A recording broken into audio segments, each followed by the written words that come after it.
Putra Nababan, pria yang lahir di Jakarta 28 Juli 1974 ini dikenal sebagai jurnalis dan presenter berita senior. Setelah lebih dari 20 tahun mengabdi sebagai jurnalis, anak dari pasangan Panda Nababan dan Ria Purba ini pun terjun ke dunia politik. Dan pada 2019, ia resmi dilantik sebagai anggota DPR Komisi 10. Putra pun cukup aktif menjadi politisi di Partai PDIP. Usai PDIP menetapkan Ganjar Pranowo sebagai calon presiden dan Mahfud MD sebagai calon wakil presiden. Bagaimanakah langkah PDIP selanjutnya untuk memenangkan kontestasi politik 2024?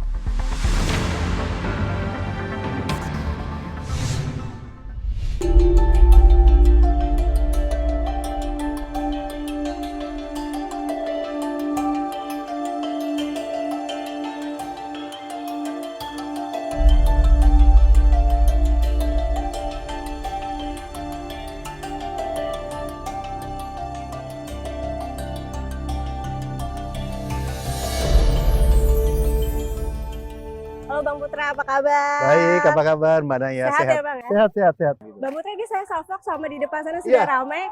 Ini mengingatkan sama Bang Putra pada masa menjadi jurnalis nih. Boleh ceritain nggak sih Bang Putra sampai akhirnya jadi politisi? Iya, kalau tempat ini sebenarnya tempat saya lari dulu.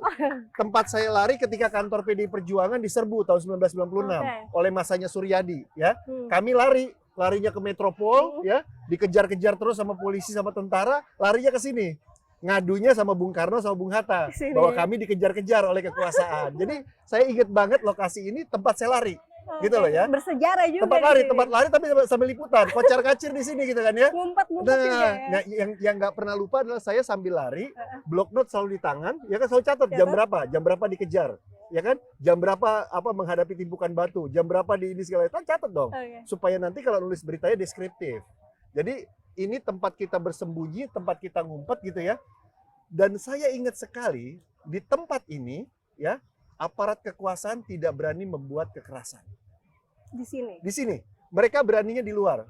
Saya pikir karena ada patung Bung Karno sama Bung Hatta. Ternyata bukan. Mereka tempat kita lari dan kita larinya ke belakang sana, ya. Jadi ketika di area ini tidak ada kekerasan yang saya ingat waktu itu, ya. Nah disitulah, udahlah kita udah cari minum, cari apa sih? Karena gas air mata kan ya, kita harus bersihin muka dan lain sebagainya. Jadi kalau di sini ada Pak Ganjar, ada Pak Mahfud, ya, sangat tepat sekali. Karena di sini adalah kita merasakan ada keadilan. Di tempat ini kita merasa kita dilindungi. Kita merasa sekali lagi kita Indonesia. Bang Putra, ini saya pernah baca Bang Putra beralih menjadi politisi karena juga sempat cukup dekat meliput Ibu Mega begitu ya. Apakah salah satu faktor Bang Putra untuk manuvernya jauh nih ke politik nih? Gara-gara Ibu Mega, sosok Ibu Mega seperti apa Bang? Sosok Ibu Mega itu sangat kental sekali ya, karena Ibu Mega adalah salah satu narasumber saya yang sangat susah ditembus. Ya. Meskipun Ibu Megawati dan Pak Taufik Kemas sangat dekat sama ayah saya, keluarga saya gitu ya. Tapi yang unik adalah ketika saya jadi wartawan, saya minta sama ayahanda saya, tolong jangan informasikan ke, waktu itu manggilnya Tante gitu ya. Tante Mega sama Om Taufik bahwa saya sudah jadi wartawan. Kan waktu itu umur 20 tahun punya rasa gengsi ya, nggak mau dibantu oleh orang tua gitu loh. Pengennya mandiri gitu kan ya. Jadi saya nongkrongin rumah Ibu Mega di Kebagusan, itu sekitar 3,5 bulan atau 4 bulan tanpa dibukakan pintu. Jadi saya kena panas, kena hujan, saya hanya melihat Ibu Mega dan Pak Taufik lewat gitu ya. Saya cuma nyatet aja gitu, lewat, keluar, masuk dan lain sebagainya. Jadi saya nongkrong di situ. Dan di sebelahnya rumah Ibu Mega itu ada warteg gitu, ada warteg, ada warung kopi ya, tempat saya nongkrong di situ. Jadi hujan, panas segala macam. Nah, lama-lama Pak Taufik curiga, itu siapa di luar? Oh, itu wartawan Pak, suruh masuk. Lama-lama saya masuk di pos jaganya depan dulu. Nah, ini, terus Pak Taufik tanya, kenapa nggak tunggu di garasi? Lama-lama saya di garasi. Setelah di garasi baru Pak Taufik tanya, kamu siapa? Saya Putra. Putra siapa? Putra Nababan. Pak Taufik kaget luar biasa. Kaget luar biasa. Kamu anaknya siapa? Anaknya Panda Nababan. Kok kamu nggak cerita sama saya? Enggak Pak, saya mau berusaha sendiri untuk bisa mewawancarai Ibu Mega dan Bapak. Langsung Pak Taufik telepon Bapak saya, marah-marah sama Bapak saya. Kamu jangan begitu sama anak kita. Masa anak kita menderita 4 bulan di luar, nungguin masuk. Terus Bapak saya bilang, Fik, anak muda nggak mau dibilangin. Anak muda maunya usaha sendiri, nggak mau bergantung sama orang tuanya. nggak mau menggunakan nama besar orang tuanya, dia mau berjuang sendiri. Nah dari situ saya mengenal Ibu Megawati, bisa wawancara Ibu Megawati, lama-lama bisa sarapan bareng dengan Ibu Megawati sambil wawancara di Kebagusan. Bang Putra, ini apa sebenarnya pertimbangan dari Bu Mega sendiri Ya. untuk memilih Prof Mahfud MD dan juga Koalisi Ganjar akhirnya sama-sama kompak untuk memilih beliau? Kriteria apa, seperti apa, Bang? Iya, Prof Mahfud adalah sosok yang lengkap ya. Kalau kita lihat ada 3 kredit yang diberikan pada Prof Mahfud. Beliau adalah akademisi, ya beliau lama menjadi seorang dosen gitu ya, pengajar, dan beliau adalah seorang hakim. Ya, beliau konsisten di bidang hukum dan juga performanya sangat bagus sebagai ketua MK. Kita melihat rekam jejaknya. Saya sebagai wartawan sangat mengapresiasi ketika beliau menjadi ketua MK. Tidak seperti sekarang MK yang kebingungan gitu ya. MK yang bisa diintervensi oleh kekuasaan. Berbeda dengan Prof Mahfud zaman dulu. Prof Mahfud sangat tegas, sangat jelas. Dan Prof Mahfud adalah seorang politisi. Seorang politisi yang handal. Beliau bukan hanya menjadi anggota DPR, tapi beliau ketika jadi Menteri Pertahanan, beliau menjadi Menko Polkam, beliau menunjukkan integritas. Saya menyaksikan langsung Prof Mahfud itu ketika beliau berada di DPR gitu ya. Bagaimana beliau menjawab pertanyaan-pertanyaan anggota dewan yang begitu kritis dengan lugas, dengan tegas, dengan bukti yang jelas gitu ya. Jadi menurut saya apa yang sudah diberikan Prof Mahfud kepada bangsa dan negara ini sudah sangat lengkap gitu ya. Dari tahun 1999 loh. Ya ini kontribusinya sangat panjang sekali. Saya rasa dari semua cawapres tidak ada yang pernah berkontribusi sepanjang Prof Mahfud gitu ya kepada bangsa dan negara ini pasca reformasi. Jadi udah saatnya menurut saya Prof Mahfud saat ini bersama dengan Pak Ganjar di puncak kepemimpinan untuk menjalankan Indonesia yang lebih maju lagi, Indonesia yang lebih ke depan lagi. Karena kita perlu tahu bahwa 2036 nanti itu bonus demografi, gitu ya. Kalau kita bicara SDM, sumber daya manusia, kita bicara Pak Ganjar, gitu ya. Saya sudah ke SMK negerinya di Jawa Tengah, luar biasa di sana. Kalau kita bicara SDM, kita bicara Pak Mahfud. Pak Mahfud seorang dosen, gitu ya. Pak Mahfud paham berbicara dengan generasi muda, dan Pak Mahfud juga adalah seorang politisi juga, gitu ya. Jadi 2036 kita fokus di sumber daya manusia, bonus demografi, gitu ya. Nah, yang mengantarkan Indonesia Emas 2045 ya adalah sumber daya manusia juga. Generasi muda yang saat ini ada di Gen Z, gitu loh. Ya jangan-jangan bukan saya juga ya, udah pasti bukan saya gitu ya. Tapi anak-anak yang sekarang disebut Gen Z. Yang milenial pun udah agak tua nanti, gitu ya. 20 tahun lagi gitu. Jadi kita membutuhkan 2 figur ini selama 10 tahun ke depan. Saya nggak ngomong 5 tahun loh, 10 tahun ke depan untuk mempersiapkan bonus demografi menuju ke Indonesia Emas. Oh Bang, ini strategi dari PDIP dan juga Koalisi Ganjar sendiri, apalagi bisa dikatakan Prof Mahfud ini bisa mewakili kaum muslim, begitu banyak suara-suara yang memang dibutuhkan untuk koalisi ini. Betul. Pak Ganjar dan keluarga kan juga sangat dekat ya, bahkan datang dari kalangan ulama ya, Mbak Atikoh gitu ya. Dan saya juga dengar di masyarakat Jawa Barat itu mengenal keluarga Pak Ganjar itu keluarga ulama juga gitu ya. Pak Mahfud juga merupakan salah satu tokoh ya, tokoh Islam intelektual yang sangat kita kenal gitu ya, terutama beliau ketika sedang di kampus, dan luar biasanya adalah apapun yang beliau lakukan di kampus, beliau tuangkan ketika beliau ada di Mahkamah Konstitusi dan ada di dunia politik gitu ya. Nah ini kan yang menurut saya menjadi kebanggaan buat masyarakat, bukan hanya masyarakat Jawa Timur gitu ya. Pak Mahfud menurut saya udah punya Indonesia. Ya, Pak Mahfud itu udah milik semuanya. Saya kemarin ketika deklarasi sempat sounding ke beberapa tokoh Indonesia Tengah dan Indonesia Timur, mereka mengenal Pak Mahfud adalah orang yang memperjuangkan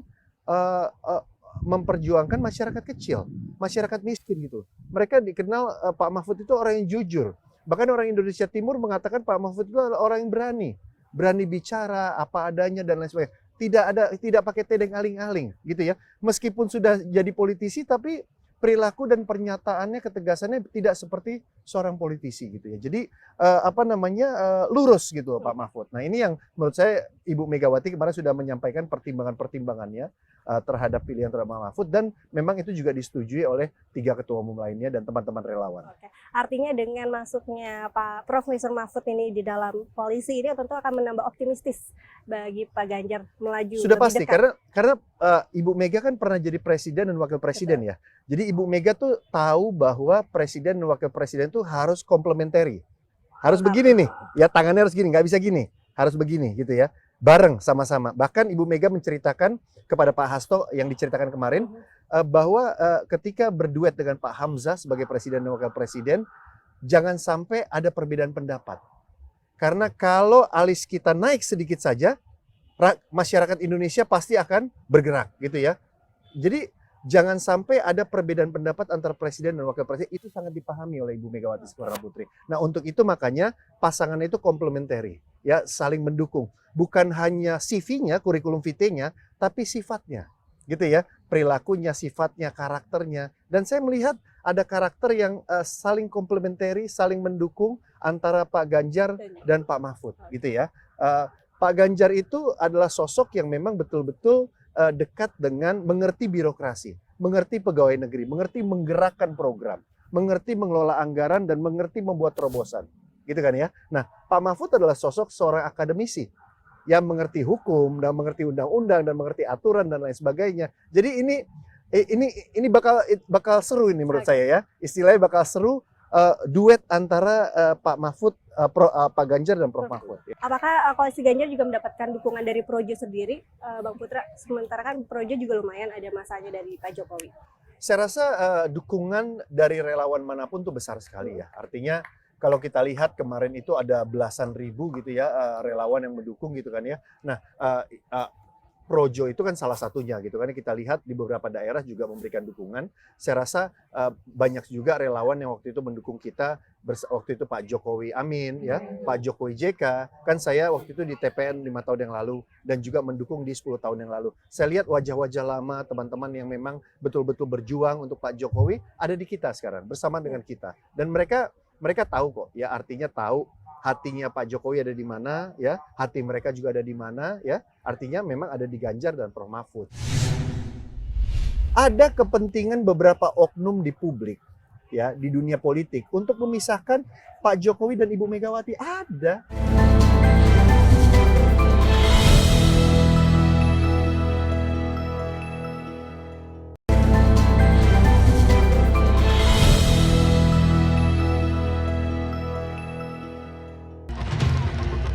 Dari lubuk hati kami paling dalam. Pemilihan calon presiden dan wakil presiden semakin dekat. Suasana perpolitikan di Indonesia pun semakin panas. Terlebih, usai putra Presiden Joko Widodo, Gibran Rakabuming Raka, wali kota Solo, mendapat rekomendasi dari Partai Golkar sebagai cawapres Prabowo Subianto di Pilpres 2024. Sontak, Gibran yang notabene-nya kader PDIP pun membuat publik bertanya-tanya, apakah hubungan Jokowi dan Megawati baik-baik saja? Pertanyaannya harus ditanyakan ke Pak Jokowi, bukan ke saya. Jadi nanti tanya ya, kalau Presiden udah pulang masih mendukung Pak Ganjar Pranowo atau punya pilihan lain ya, tolong ditanyakan. Saya juga mau tahu jawabannya. Dukung semuanya untuk kebaikan negara ini. Berarti dukung Pak Ganjar, dukung Pak Prabowo, dukung Pak Anies? Dukung semuanya untuk kebaikan negara ini. Yang akan mendampingi Bapak Ganjar Pranowo adalah Bapak Profesor Dr. Mahfud MD.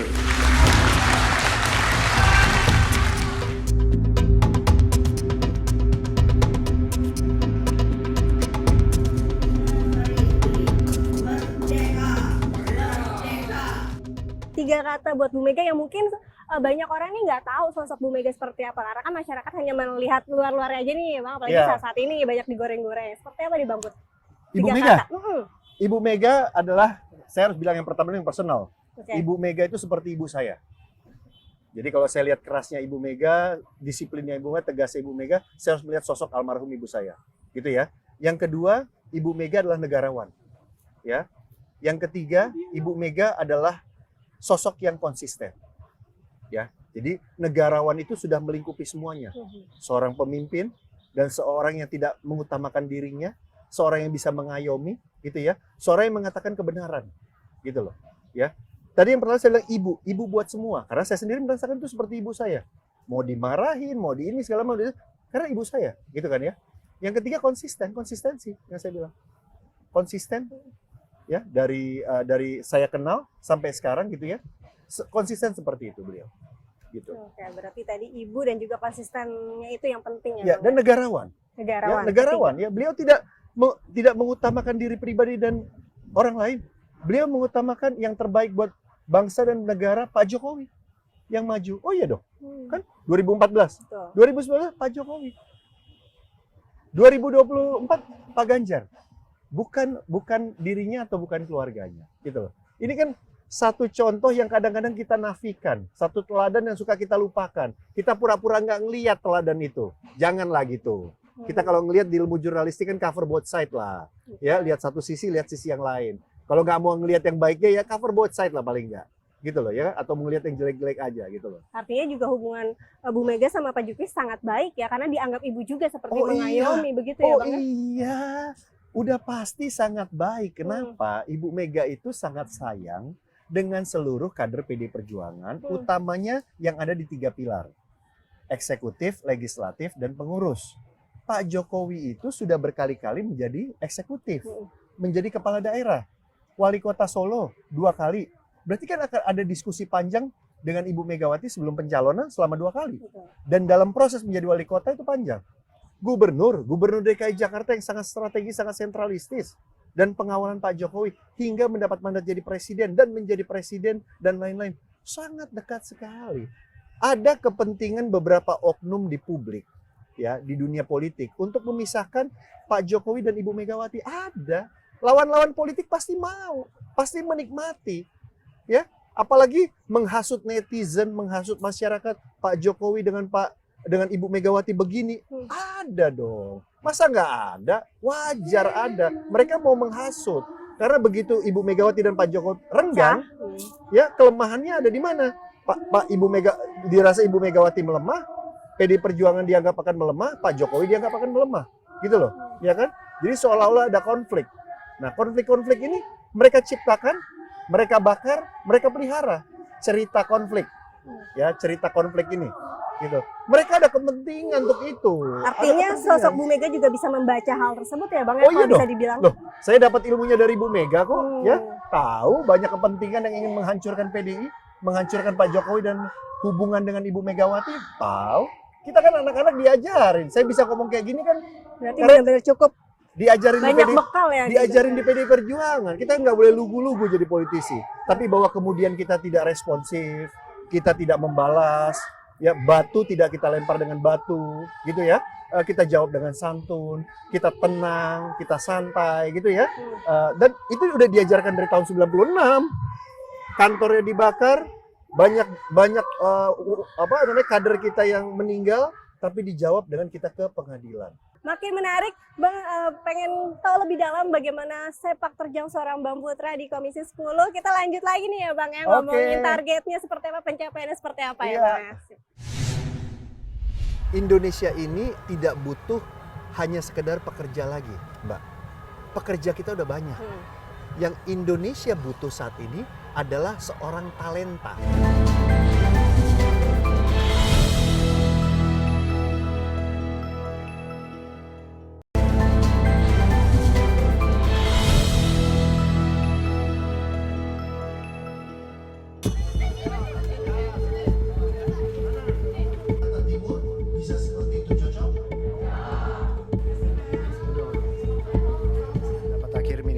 Partai Demokrasi Indonesia Perjuangan, Dewan Perwakilan Rakyat dalam upaya pengembangan sumber daya manusia Indonesia yang berdaya saing unggul.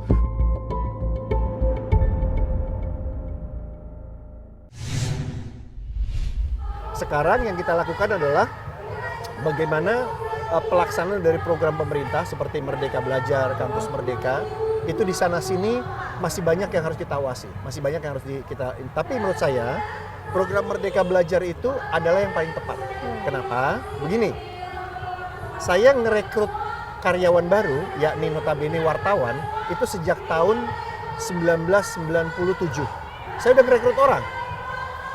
Yang saya rekrut dari universitas fresh graduate, rata-rata mereka itu minim skillnya. Skillnya minim, nggak diajarin di kampusnya.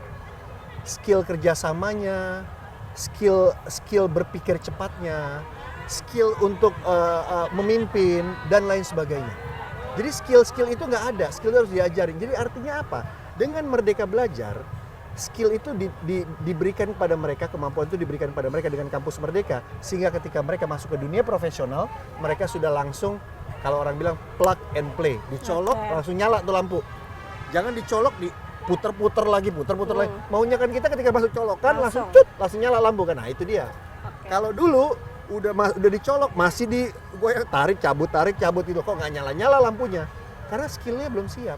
Tapi IPK-nya tinggi-tinggi, 3,5, 3,7, 3,8. Saya pernah rekrut 4. IPK 4 pernah saya rekrut.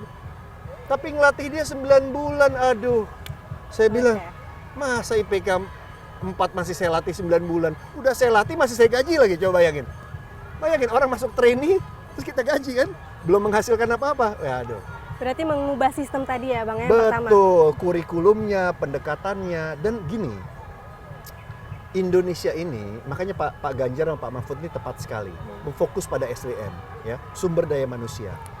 Indonesia ini tidak butuh hanya sekedar pekerja lagi, Mbak. Pekerja kita udah banyak. Yang Indonesia butuh saat ini adalah seorang talenta. Talenta itu bukan pekerja. Talenta itu adalah seseorang yang mengerti dan memahami minat dan bakat dia dan bisa mengasah dan mengembangkan. Nah, itu yang Indonesia butuh. Apapun lah, mau sarjana hukum, sarjana teknik, sarjana ekonomi, sarjana psikologi, sarjana pendidikan dan segala macam. Itu semua bisa berperilaku sebagai pekerja. Kita nggak butuh pekerja. Pekerja yang datang jam 8, pulang jam 5, datang jam 8, jam 5, tunggu gajian. Selesai, nggak butuh. Yang kita butuh adalah seorang spesialis. Seorang yang tahu minat dan bakatnya talenta. Bukan generalis. Ini untuk bonus demografi. Kenapa? Di saat bonus demografi nanti, kita nggak mau anak-anak yang ada sekarang nih, mereka jadi penonton. Dan menganggur akhirnya. Mereka harus jadi pemain. Ya. Ketika asing jadi pemain, jangan diteriakin. Harusnya kamu bisa menggantikan mereka. Itu yang dilakukan Pak Ganjar ketika di Jawa Tengah. Orang demo kan asing. Pak Ganjar bilang, saya usir besok asingnya. Tapi situ bisa gantiin nggak? Nggak bisa Pak. Ya, jangan gitu dong. Kamu mempersiapkan diri, asah kemampuan kamu. Sehingga kita jadi pemain, bukan jadi penonton. Berarti Itu. tadi mengubah sistem dan banyak hal tadi dibenahi ya Bang ya, sama Betul. dari pendidikan dan juga pariwisata dan juga semua lini pekerjaan, dari mindset juga itu. Terutama pendidikan. Terutama fokusnya pendidikan. Ya, Bang, ya? Dan saya senang sekali ya, puji syukur alhamdulillah fokusnya Pak Ganjar dan Pak Mahfud adalah pendidikan terutama SDM. Dan fokus Ibu Megawati itu SDM. Berarti selinier ya, sejalan. Iya, dengan Badan Pancasila, dengan Badan Riset ya nasional itu SDM semua Mbak. Ya kan? Jadi Indonesia itu berdiri di atas kaki sendiri, seperti dikatakan berdaulat, berdikari ya. Bang, ini terkait pemilu 2024, pemilihan caleg segala macam juga sudah semakin dekat. Bagaimana persiapan Bang Putra di dapilnya? Bagaimana caranya supaya bisa menyentuh hati masyarakat lagi supaya memilih Bang Putra? Ikut perintah Ibu Mega. Cara turun ke dapil dan menyentuh hati masyarakat, ikut perintah Ibu Mega. Perintah Ibu Mega jelas. Turun ke bawah, jangan pakai joki. Joki itu artinya apa? Ada orang lain, jangan pakai joki. Joki itu artinya apa? Kita duduk-duduk di rumah, ada orang lain yang kampanye. Itu nggak boleh. Itu dilarang sama Ibu Mega sama sekali. Nah, kalau nurut Ibu Mega, jangan money politik, jangan pakai duit, jangan beli suara, jangan kasih duit ke rakyat. Tapi kasih pikiran kita, kasih tenaga kita, ya, kasih gagasan dan ide kita. Dan 2019 saya lakukan itu. Saya tidak mau pakai joki, saya tidak mau diwakili, saya ketemu rakyat, salam langsung turun ke bawah. Ya, 85% rumah yang saya datengin semuanya duduk di tikar, nggak ada kursinya. Ya, saya ngomong ide dan gagasan. Saya nggak mau kasih amplop mereka karena memang saya nggak mau money politik. Ngasih amplop supaya milih saya nggak mau sama sekali. Ya, saya jual ide dan gagasan. Alhamdulillah, puji syukur Mbak, suara kita tinggi.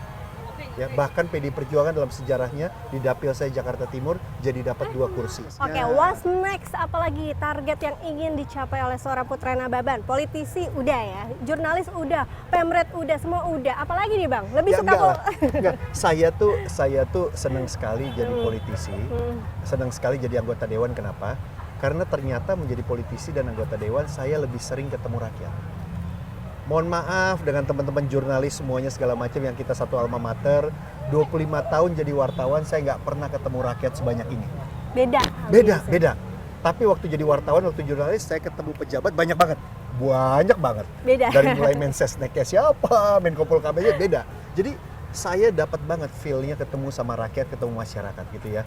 Jadi kalau ditanya what's next, saya ingin memperbanyak turun ke bawah, ingin memperbanyak sebagai anggota dewan ketemu sama rakyat, bekerja untuk rakyat dan segala. Saya merasa pandemi COVID-19 itu membuat banyak prioritas dan target-target kita terhambat. Ya kan? Kita jadi berubah target kita. Iyalah, berubah 180 derajat. Yang tadi ke utara jadi ke selatan karena pandemi. Nah, sekarang bagaimana udah normal ya, kita akan menjalankan target-target kita, menyapa rakyat, bertemu dengan rakyat, mendengar problematika dan memperjuangkan DPR.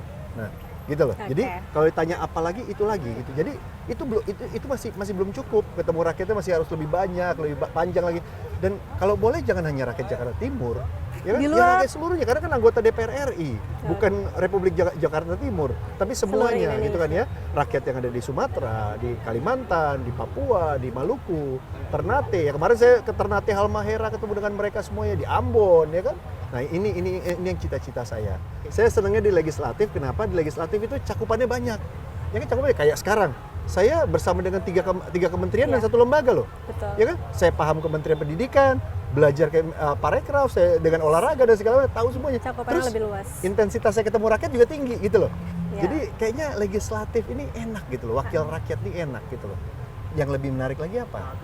Karena dalam strata demokrasi derajat tertinggi itu adalah mereka yang dipilih langsung oleh rakyat. Karena rakyat adalah penguasanya. Betul, kalau ditunjuk jadi oleh siapa ya ditunjuk menjadi pejabat itu beda, itu nggak dipilih oleh rakyat. Jadi yang dipilih oleh rakyat itu di strata demokrasi itu katanya, kalau nggak salah saya dengar kata Gubernur Lemhanas waktu menyampaikan, Pak Andi Wijaya. bukan sebelumnya, yang sebelumnya ya kan ya Pak sebelumnya mengatakan bahwa yang tertinggi itu adalah yang dipilih langsung oleh rakyat lewat proses demokrasi. Berarti optimistis Bang untuk 2024 akhirnya dipilih lagi oleh rakyat? Berjuang dan didoakan. Ya, para et labora bekerja sambil berdoa. Tetap optimis ya Bang ya? Optimis. Thank you ya Dek. Thank you Bang Putra. Makasih Dewa. Thank you juga ilmunya dan banyak insight-insight baru juga yang tadi kita dapat. Di hari yang penting di mana kami akan mengantarkan Pak Ganjar dan Prof Mahfud untuk daftar di KPU. Dan akan semakin dekat ya. Ini lebih hiruk pikuknya akan lebih dinamis lagi. Sukses buat CNN.